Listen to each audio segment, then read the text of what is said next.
Is your goal to speak with smoother transitions between words? Then you are looking for some assimilation rules, and I have one for you today. Assimilation is when our mouth gets ready for the next sound, and then sounds change based on that. Let's learn the rule for when we have the letter N followed by a K or a G sound.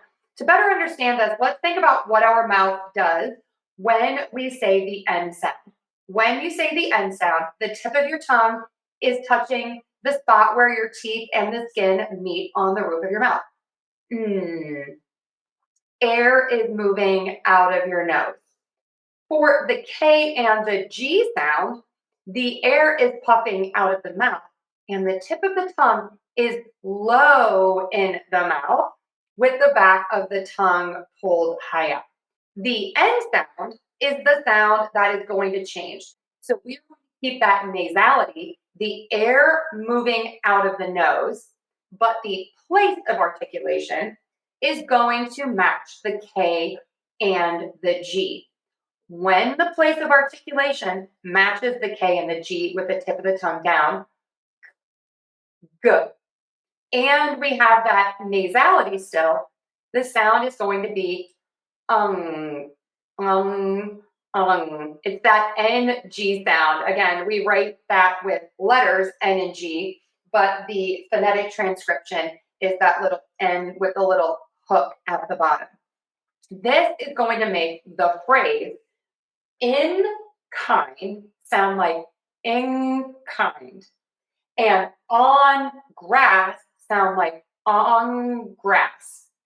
So you can hear that the N no longer really sounds like a true N. It sounds like an NG. Now you can always continue to say in kind and on grass. Totally fine.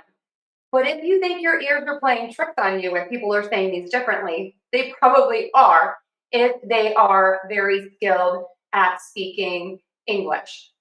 So what we're going to do is let's just practice these in kind, in kind. Again, think of this in as being ing, like the end of a word, running. So in kind. Now, same thing for on grass.